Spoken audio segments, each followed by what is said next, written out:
Le chapitre 5, transformations liées à des réactions acido-basiques dans une solution.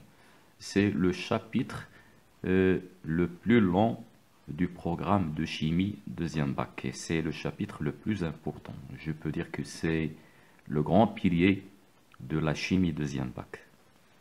Ce chapitre, je vais le faire en 7 parties. Donc, n'hésitez pas à voir toutes les 7 parties pour une bonne assimilation du cours.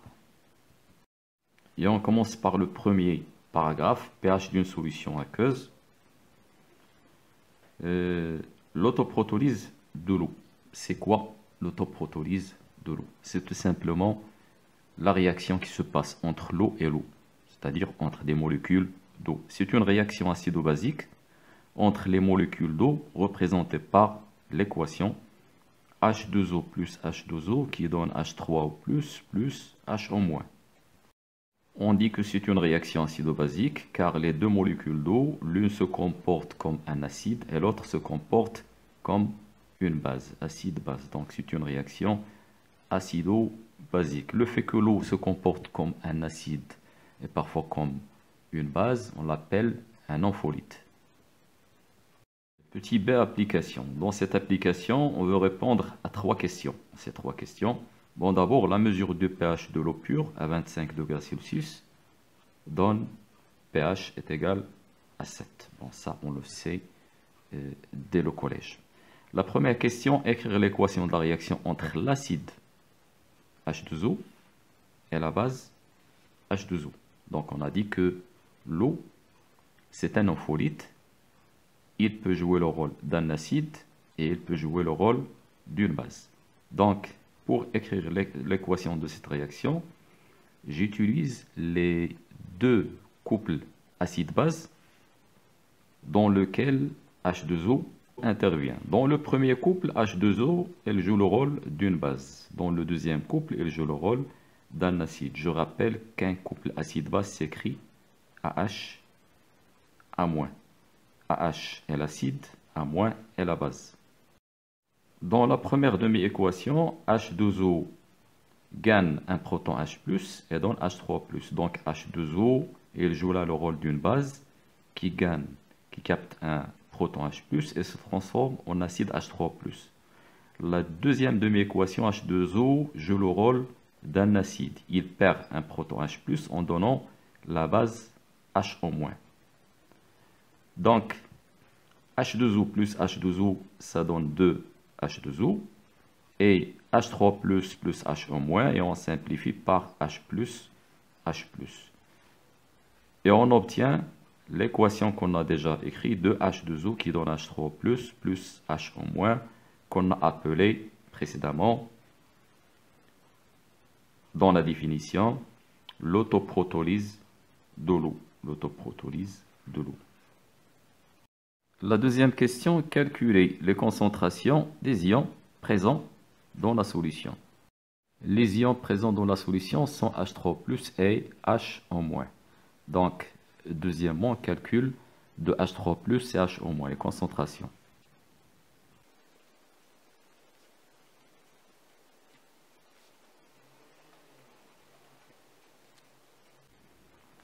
La concentration des ions H3+ égale 10 puissance moins pH égale 10 puissance moins 7. La valeur du pH est donnée dans les données. 10 puissance moins 7 mol par litre. La concentration des ions HO- égale, c'est la même concentration que la concentration des ions H3+, est égale à 10 puissance moins 7 mol par litre. Les deux concentrations sont les mêmes car les quantités de matière qui se produisent sont les mêmes, et cela à partir de la réaction, de l'équation de la réaction. La troisième question, on considère 1 litre d'eau pure. Déterminer le taux d'avancement final taux. Conclure. Donc pour déterminer le taux d'avancement final, on doit d'abord dresser le tableau d'avancement, calculer x final, x max, puis calculer tout et conclure. Bon, je dresse le tableau d'avancement, un tableau d'avancement réduit. avec l'équation de la réaction. J'écris l'équation de la réaction.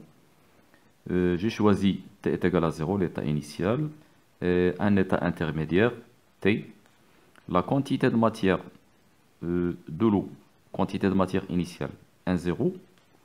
Les ions H3 plus H au moins 0, 0. À l'instant T, la quantité de matière de H2O, c'est N0 moins 2X. Quantité de matière de H3O plus X, X. Le calcul d'avancement maximal. Calcul de X max. On a là, bien sûr, un seul réactif qui est l'eau. J'écris donc N0 moins 2X max égale à 0. Cela veut dire que X max est égal à 1,0 sur 2. N0 est la quantité de matière de l'eau que je peux écrire masse sur masse molaire divisé par 2. La masse d'un litre d'eau est 1000 grammes, 10 puissance 3 grammes, divisé par la masse molaire de l'eau est 18, divisé par 2, égale 27,78 mol. Il y a deux données que je n'ai pas mentionnées dans l'application. Ce sont la masse molaire de l'eau, H2O, est égale à 18 grammes par mol.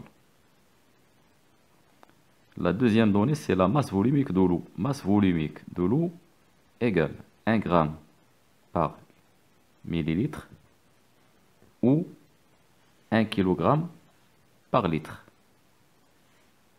Kilogramme par litre. Et puisqu'on a 1 litre d'eau, cela veut dire que sa masse est 1 kg. 1 kg égale 10 puissance 3 grammes. Donc c'est la valeur que j'ai écrite là, 10 puissance 3 grammes. C'est la masse d'un litre d'eau. Calculer le taux d'avancement final taux. Je n'ai pas besoin de calculer l'avancement final X final. Je vais procéder autrement. Calcul de taux. J'utilise la relation taux égale X final sur X max. X final égale la concentration H3+ fois le volume divisé par X max.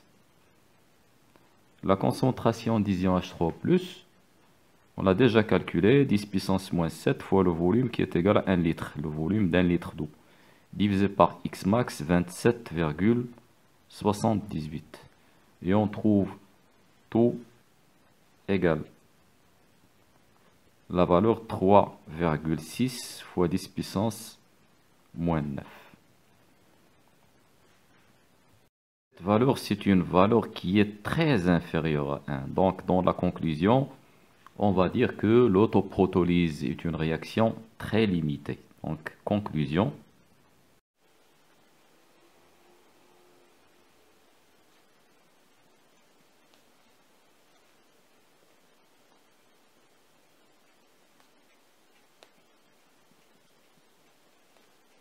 Deuxièmement, produit ionique de l'eau. C'est quoi le produit ionique de l'eau?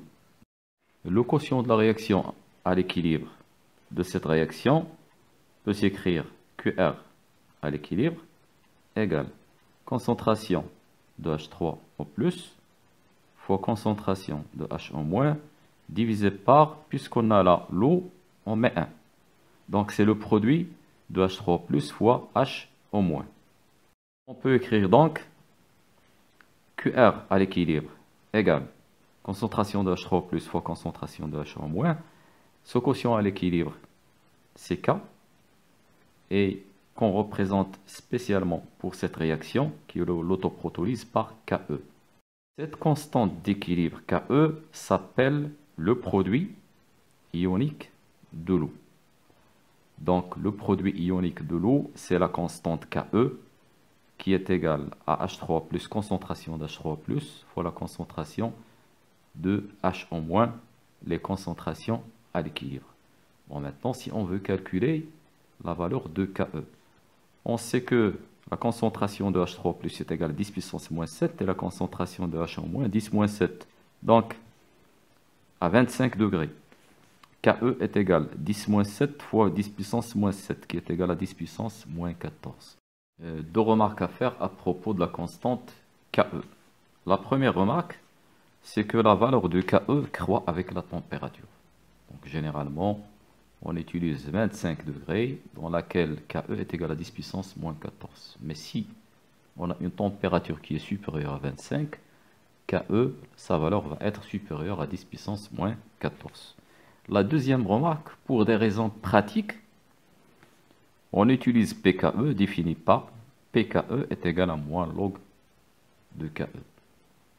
Donc, on peut dire pKe est égal à moins log de Ke, ou bien Ke est égal à 10 puissance moins pKe. Donc, à 25 degrés, Ke est égal à 10 puissance moins 14. Et pKe est égal à moins log de Ke. Moins log de 10 puissance 14, qui est égal à 14. Donc, le pKe est égal à 14. Troisièmement, échelle du pH. L'échelle du pH, on l'a déjà étudié précédemment. On va le voir maintenant d'une autre manière. Donc, on va dire, pour une solution neutre, les concentrations de H3 plus et H au moins sont égales. Dans ce cas, pH est égal à pKe sur 2. Dans notre cas, le pKa est égal à 14. Donc, c'est 14 sur 2, qui est égal à 7. Pour une solution basique, la concentration de H3 au plus est inférieure à celle de H en moins. Le pH est supérieur à pKe sur 2. Et pour une solution acide, la concentration de H3 plus est supérieure à H en moins. Donc, le pH inférieur à pKe sur 2.